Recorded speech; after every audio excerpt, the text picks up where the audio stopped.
semuanya, Assalamualaikum warahmatullahi wabarakatuh. Perkenalkan, nama saya Lulu Nurul Aini, NIM 19020160027, kelas HKIA 3. Di sini saya akan menjelaskan sedikit tentang sejarah ketatanegaraan yang ada di Indonesia. Yang pertama itu sejarah UUD 45.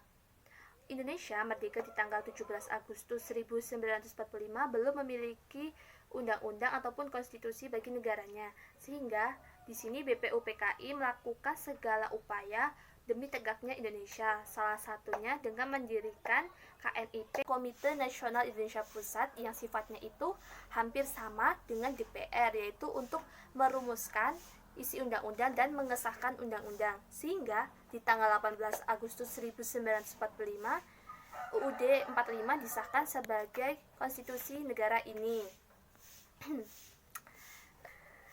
Isi dari UUD 45 ini terbilang sudah cukup lengkap sebagai sumber hukum tertinggi yang ada di Indonesia. Kemudian di dalam UUD 45 ini terdapat bab, pasal, dan ayat yang cukup menjadi dasar penyelenggaraan suatu negara.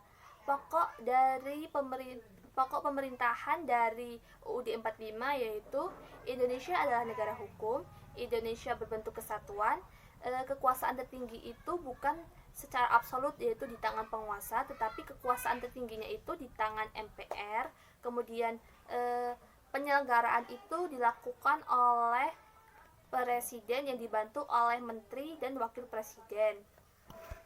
Secara struktur, UUD 45 itu terdiri atas 4 alinea pembukaan batang tubuh yang terdiri atas 16 bab, 37 pasal. 4 pasal sebagai aturan peralihan dan 2 pasal sebagai aturan tambahan, dan pasal-pasal lainnya itu sebagai penjelas dari UUD 45. Selama 4 tahun pelaksanaan UUD 45 sebagai konstitusi di negara ini dinilai kurang optimal karena adanya rongrongan dari pihak Belanda yang belum mengikhlaskan Indonesia sebagai negara merdeka. Tentunya hal ini tidak dibiarkan oleh Indonesia, sehingga mereka melakukan berbagai upaya penyerangan. Tentunya bangsa Indonesia tidak berpangku tangan, yaitu mereka melakukan berbagai perjuangan yaitu dengan adanya agresi militer 1, diikuti dengan agresi militer 2, dan diikuti dengan adanya diplomasi, tetapi hal ini tidak berhasil, sehingga diplomasi ini menandakan berakhirnya UUD 45 sebagai konstitusi di negara ini. Yang kedua, sejarah peralihan UUD RIS. Sejak gagalnya diplomasi yang dilakukan oleh bangsa Indonesia yang mengakibatkan adanya gencatan senjata dan perubahan bentuk negara dari negara kesatuan menjadi negara bagian, yang artinya Indonesia itu terbagi atas beberapa negara bagian, yang tentunya negara bagian ini dikuasai oleh Belanda dan dijadikan sebagai negara boneka. Mengakibatkan adanya perubahan konstitusi dari UUD 45 sebagai menjadi UUD RIS. UUD RIS ini ditetapkan melalui keputusan presiden di tanggal 31 Januari 1950. Sistem pemerintahan pun berubah menjadi sistem parlementer. Kemudian, pokok-pokok pemerintahan dalam peralihan UUD RIS: yang pertama, kedaulatan rakyat itu dilaksanakan oleh pemerintah dibantu dengan DPR dan juga Senat. Presiden dipilih oleh perwakilan negara bagian. Presiden hanya sebagai kepala negara saja, sedangkan kepala pemerintahan adalah Perdana Menteri. Di sini juga tidak dikenal adanya wakil presiden. Kemudian, secara struktur UUD RIS ini terdiri atas 4 alinea pembukaan dan batang tubuh yang terdiri atas 6 bab dan 197 pasal. Dalam Pancasila yang terkandung dalam UUD RIS ini berbeda dengan Pancasila yang ada dalam UUD 45, yang mana rumusannya ini hampir sama dengan rumusan Muhyamin saat sidang BPUPKI. Pelaksanaan UUD RIS ini tidak berjalan dengan baik ataupun dianggap tidak baik karena menimbulkan kesenjangan antara beberapa negara bagian, terutama dalam bidang pembangunan, sehingga rakyat tidak menyetujui adanya konstitusi RIS. Di sini pemerintah juga sependapat dengan rakyat tidak menyetujui adanya konstitusi RIS, sehingga pemerintah melakukan perubahan secara cepat dan lancar untuk merumuskan perubahan dari UUD RIS menjadi perubahan yang lebih baru lagi. Yang ketiga, sejarah peralihan UUDS 1950.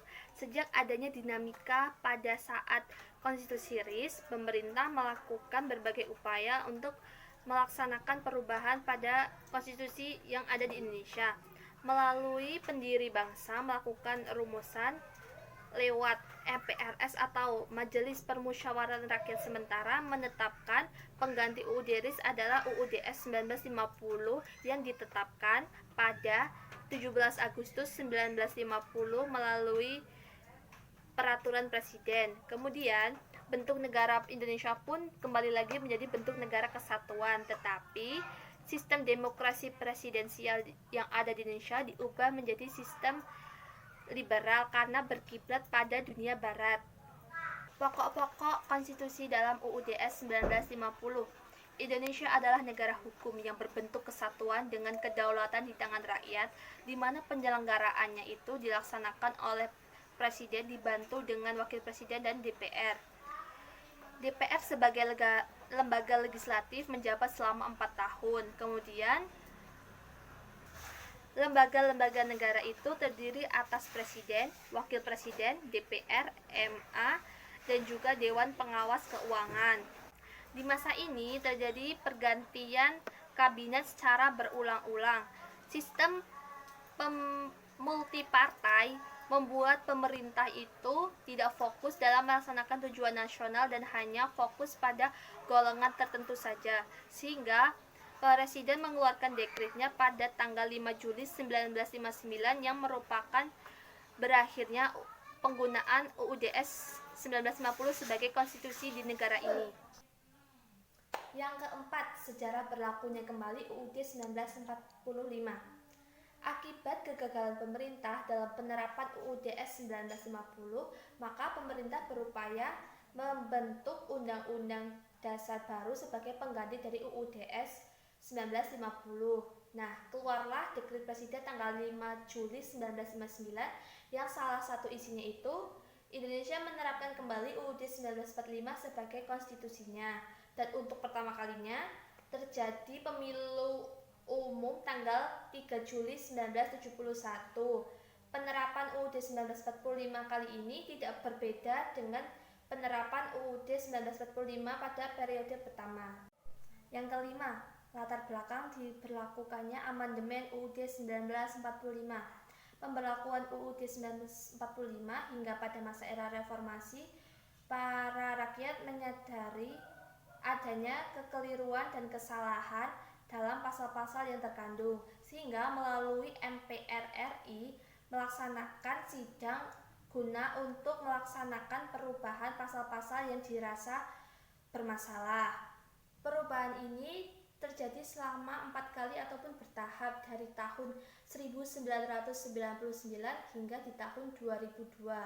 Setelah itu tidak ada lagi perubahan dalam UUD 1945, sehingga menjadi kewajiban bagi kita sebagai komponen warga Indonesia untuk menaati setiap keteraturan yang ada dalam UUD 1945. Sekian penjelasan dari saya. Terima kasih. Wassalamualaikum warahmatullahi wabarakatuh. Dadah.